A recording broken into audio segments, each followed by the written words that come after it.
Hey guys, Pras here, joining you from lovely Brooklyn, New York, a industrial part of town here.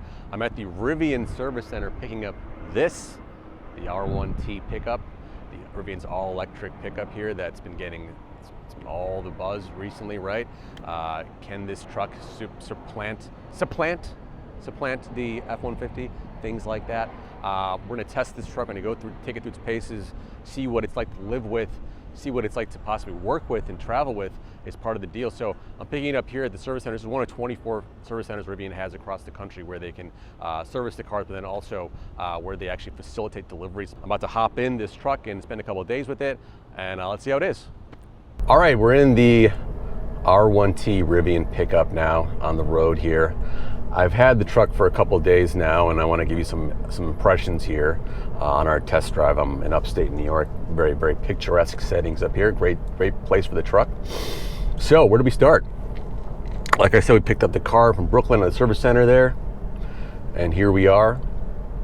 I think everyone at this point knows what the truck looks like. On the outside, it's a very, I like the design personally. I think they did a good job of capturing what a truck should look like versus what we think or what we envision the future of a pickup could look like. What would that be like? What would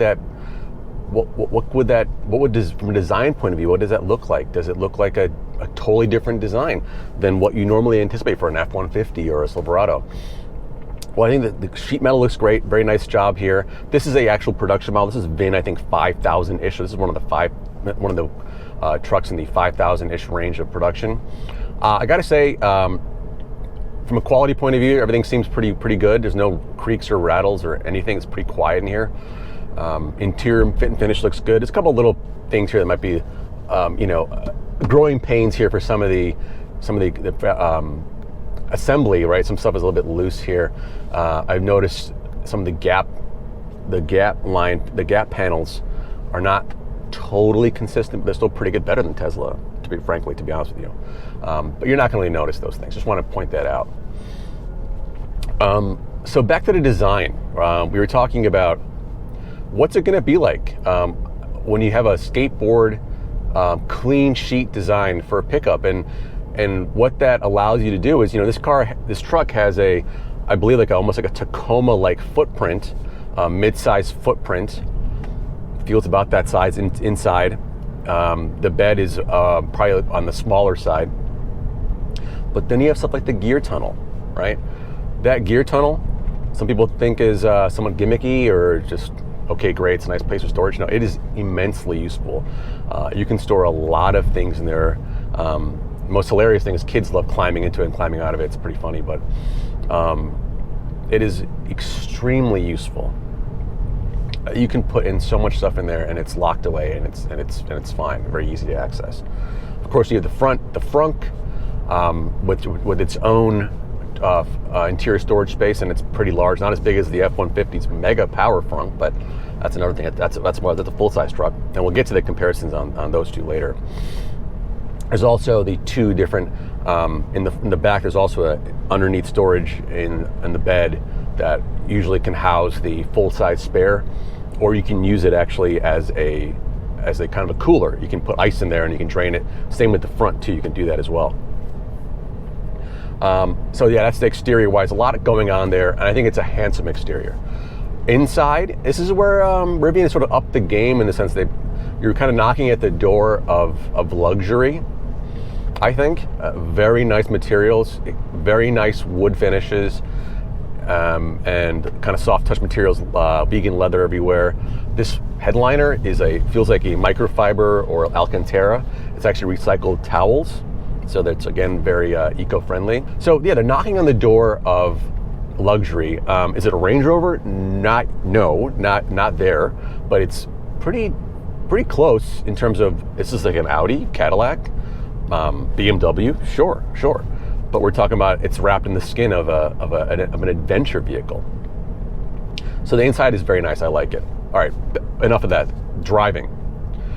What is it like to drive this truck that has, in this trim, adventure trim, has the quad motor. So there's a motor basically powering each wheel, and the standard battery, I guess, which is, at this point is 314-ish EPA MPG with the standard tires. We have the off-road tires here, and it's getting so that it's a bigger wheel and it's a knobbier tire that's giving me around 270 miles per charge, or miles per full charge, which is pretty good, but 315 is that's much better.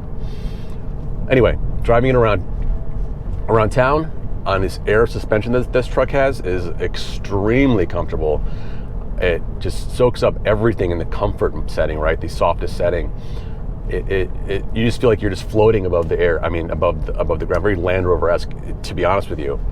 Well, if you were just in the new Range Rover, and this is a very comparable feeling. Now, it's sprung a little stiffly because it's more of an adventure truck, so they give you a bit more feedback. You put this thing, so this is in its all-purpose mode. You can go in off-road mode where it'll actually raise the vehicle, I think 3.5 inches to like a total height of 15 inches, I believe, up above the ground.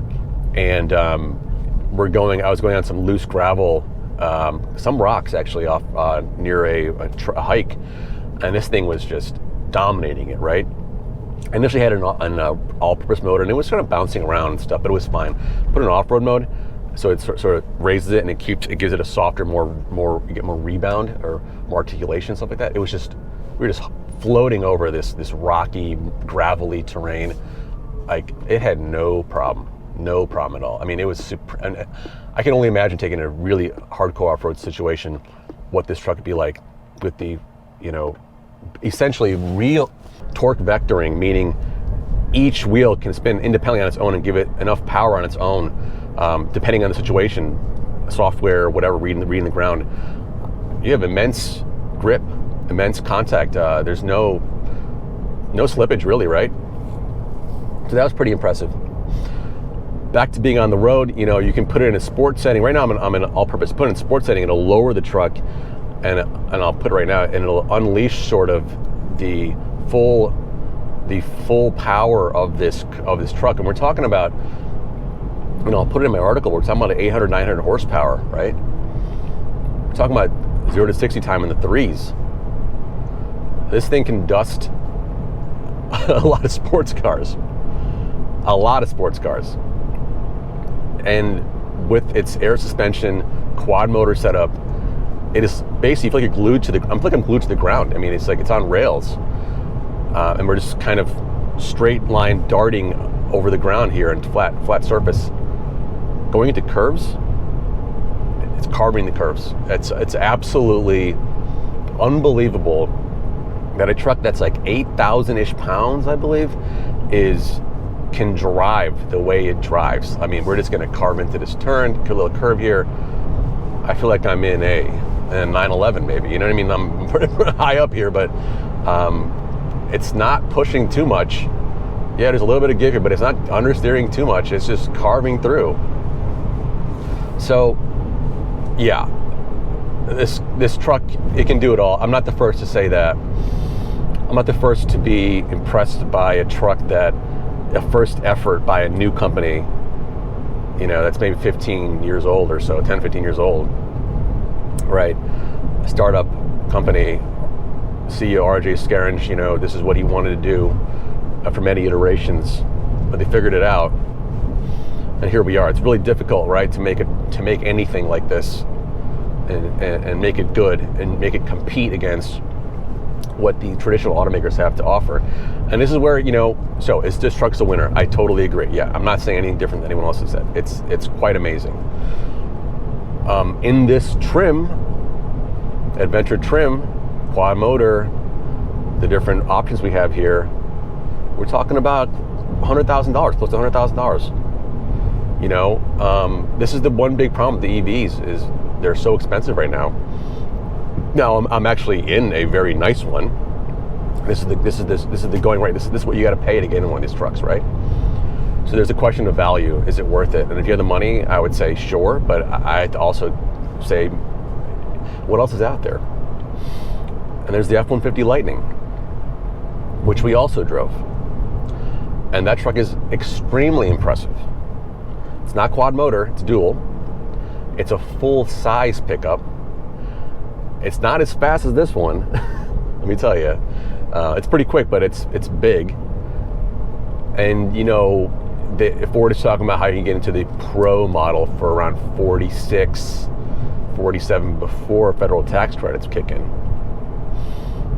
So we're talking about it, you know, and then I would say optioned up an XLT, optioned up, Lariat optioned up to this spec would probably be around similar pricing, 70, 80 grand, I guess. So, you know, it's knocking on the door of Rivian.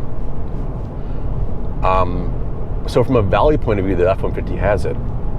But I think overall package-wise, I love the F-150 Lightning, but it's just too big for me. It's a big truck.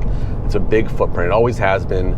You know, for bigger families, maybe they'd like that. For guys who go to work sites, maybe that's better for them. But I got to tell you, I think that this is the right size package. And I think if it was my money, I would go with the Rivian. Even though I love the F-150 Lightnings, all the different features that it has in terms of the ability to power a job site and do the V2G or vehicle to grid charging that this truck can't do. People try to tell me, oh, it's a software update.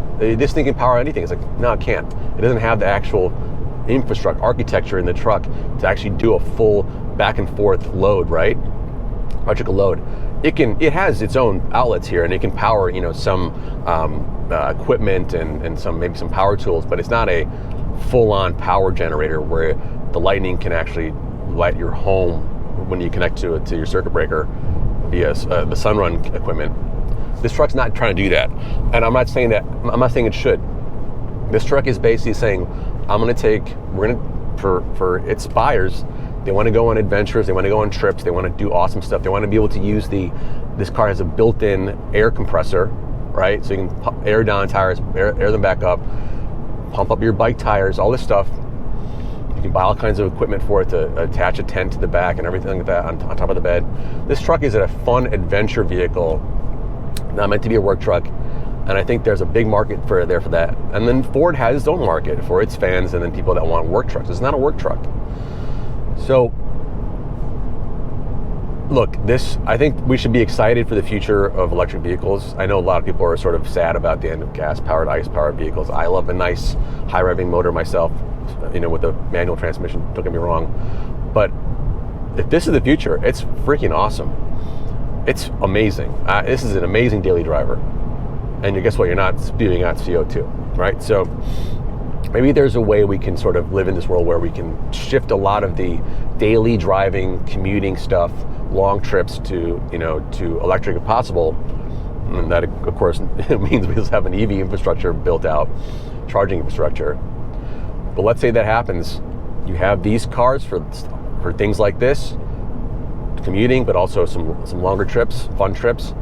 And then you have your gas-powered cars. Maybe they're classics, and maybe they're fun cars to drive on the weekend, and we're not damaging the environment too much. Anyway, that's a different story. This is the this is the Rivian R1T quad motor adventure trim. Mighty impressive effort here. If I had the money, I'd buy one. I don't. Hopefully, in the future, we'll see them able to survive, get profitable, and make those R2 vehicles, those cheaper vehicles with the Enduro dual motors. I'd be very intrigued to try those out, and then that would be, a volume play and a play that maybe I could do. So anyway, thanks again, guys. This is Pras in the Rivian R1T pickup.